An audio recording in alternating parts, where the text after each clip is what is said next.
believe, when I was a continental director for Middle East and Africa, I created in 2 years 15 new country association, which never before has been done in an amount like that. But again, that's the inclusion of sometimes countries which have been maybe overlooked, have been neglected and whatever. We have 197 countries around the world, no, 196 countries around the world, and I wish everyone to be under the umbrella of Worldchefs, because as I said, it's the oldest professional organization in the world which has a lot of history and which can help to develop perfect skills, which can actually build bridges and get people together from all around the world. As we could see here, we have people from Ghana, we have them from Singapore, we have them from the Middle East, Azerbaijan, and this work together, it's a big family.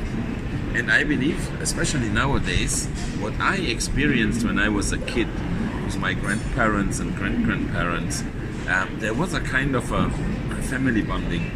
People on a Sunday, they had together coffee, and the family came, and you had some cake, and you shared your experiences on the table. Nowadays, due to what you have here, all this has been changed. Modern technology is killing sometimes emotions, it's killing the communication within the family, as I would say the family of chefs, because everyone is always on the phone. And this direct contact sometimes to talk with a group of people as they gathered before is not there anymore. But we have to go in a way back to that. And this is the nice thing on a guild. We have our monthly meetings. Sometimes they have 2 times a month a meeting, sometimes all 2 months. It depends on the structure of the organization. But what is very important that this association, country associations, have a governmental backup, governmental support, because that at the end make it valuable. Why Worldchefs? That's a very good question. Worldchefs is a body which can globally certify. We have a lot of cooperations with universities, with schools, with hotel business schools, of course. We work together with city and guilds, which enables us, and city and guilds a year takes about 7 million graduates, which is fantastic. And due to this global certification, this enables young chefs, chefs with a talent, after getting these certificates and diplomas, to travel the world. Because with a good document, with a good experience, with a good, ISO would say, apprenticeship, the doors are open to travel the world, despite of if you speak a language or not. For me, it was always important to learn languages. Why? Because I wanted always to talk to the people directly. Now I speak 9 languages fluent, which helps some others. Of course, I speak 2, but 9, which I would say I speak them equally to my mother tongue. And this definitely helps a lot to get the society come very close together. It's breaking the ice when you talk to a foreigner, or when I am a foreigner, to the native, because they see you respect them, you take the dedication and the time, yes, to learn the language, and this definitely motivates them to do more in their own way. Now, this will bring me to another.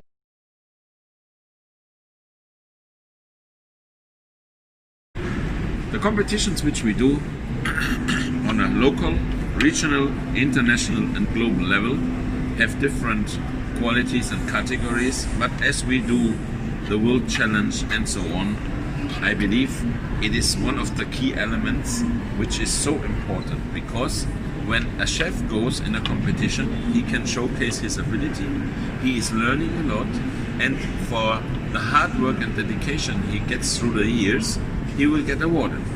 But the awarding is not only the key, because anyone who goes to a competition like this for me is a winner. Crystal clear. Why? Because it's really hard work.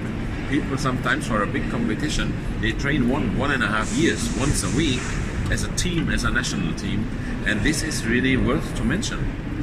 Secondly, when I travel the world, I see a lot of people who would like to cook, who would like to go in a competition, but they are very far. Basically, it's like Earth and Moon, or Mars and Moon. So now, if these people would go to a competition on a top level, they would be completely frustrated because they wouldn't know anything what to do. Even you tell them, it's a development over years and centuries. But this made me think very deeply, and I said, I want to honor these people because these people make fantastic food. Very tasty, very yummy. It's authentic. It is definitely a natural and national cuisine, and it's a tradition. So then we created the Cultural Heritage Committee for cooking, which means these people, they can go in a special segment of a competition. They can do a special dish. Let's say one would be a Jordanian, he makes his mansef. The Thai would make his tom yum. The Saudi would make the mandi. The German would do whatever he wants to do as a Pickelsteiner, a stew. And this is a different criteria. We have one category which I say is culinary art. Culinary art is basically everything to be set up. Of course, the hot and cold competitions, which goes from regional teams, individual regional teams, to national teams, junior, senior, and the pastry. And then we have the category which, as I said, is called or will be or is under the cultural heritage cooking, where the main focus is the taste and the authenticity. Because nowadays you cook all in stainless steel, you use modern technology, but our parents, grandparents, I mean the generations before, they worked in a clay pot, they worked in a copper pot, they cooked on open fire, and it was fantastic. Nowadays all this would have been forgotten and will be vanished very soon if we don't preserve this kind of, I would say, cooking techniques and giving the people an exposure. And some years ago I went to a very nice competition. I mean, I went to thousands of competitions, but I was in Dubai. We had about 2,500 housewives, semi-professional cooks, which are, in my opinion, also very professional cooks. They are like experts because they are doing this on a daily basis at home, feeding their children, feeding their family. And we had the opportunity to try this by 2,500 participants, all the ethnic local traditional food. And that was stunning. And this actually brought us around the world. We did it in many, many countries around the globe. I was in India. And you can see how happy people are if you take a small bhaji, if you take a naan or aloo paratha, whatever. It makes them very proud. The chefs of your caliber or our caliber are taking their food, value the food, and respect the hard work what they do. That's very important. Okay.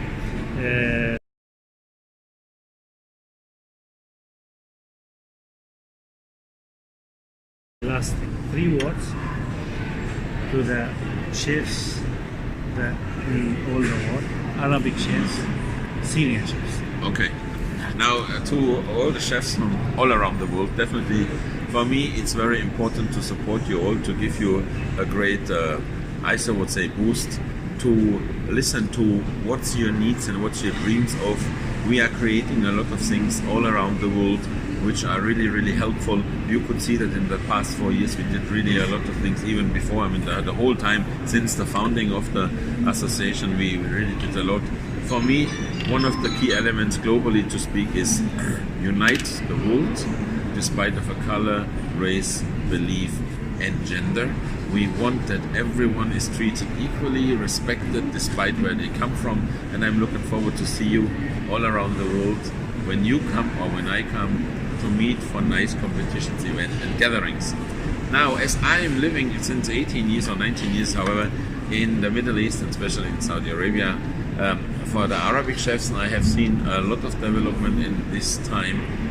When I came here, there was not really much. I mean, it was more or less still the children's shoes of the Emirate Chef Guild. It was we had 4 associations in the region, which was really nothing. But while Africa and Middle East is one, if you combine everything, one of the biggest opportunity countries, because of so many country members could be possible. But it was really stunning and amazing. And I seen and I believe Arabic chefs, they have a very, very good passion. They have fantastic food. It's more towards this kind of what I say traditions from before, it is not that much developed as I would say. It's very sophisticated, but nowadays also all these Arabic chefs, they come with fantastic fusions. They are very modern, they are open-minded, and they do crossover cooking and combining food, which I believe enriches their cuisine. And then last but not least, definitely, we come to the Syrian Chef Guild. That was one of my 15 babies which I delivered, or I helped to deliver. And it was very, very nice because it was very difficult. Again, we come to the point of inclusion. It wasn't possible to have a Syrian Chef Association by rules, regulations, due to the situation of the war. And I see what Majed and his group, they were so keen and they had a very big passion to do so. Then I said, okay, we will find a way, and I guarantee you, give me 6 weeks, we find a way. And we did an extraordinary meeting with some voting, and this was done in the World Congress in Greece. And with combined power, efforts, and the will to do so, and the blessing of all the presidents from all the countries around the world, this difficult birth has been succeeded, and you are now here 5 years. And I believe it's a fantastic achievement what you did, because Syrian people are very nice. I also work personally with one of my assistants. He is from Syria. I am very thankful to him what he's doing. He's a very dedicated person.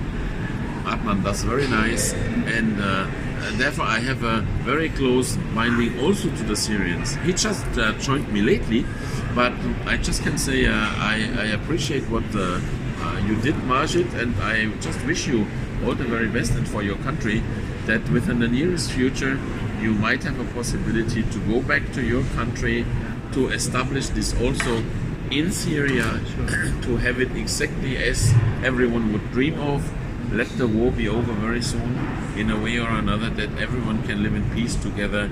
And again, the closing reminder, or the closing remarks would be for me, guys from all around the world, really think of the power of a white jacket and respect the people. Make sure that the people working in harmony together, that there is no fights, that there is nothing which can destruct and dismantle a good friendship and camaraderie. Let chefs work hand in hand together, despite of, I said before, the color, race, belief, gender. And this creates the unique teams of the chefs world around the globe. And for you, all the very, very best. Keep it up. And it was very, very nice to be here again. Thank you. Majed, thank you so much. Thank you. شكرا كثير لكم، اكيد شكرا كثير للشيف توماس جوجلر. شرح كثير تفاصيل مهمة جدا، راح نحكي عنها ونفصلها أكثر، وبتمنى أن تكون مفيدة لكم. تحياتي.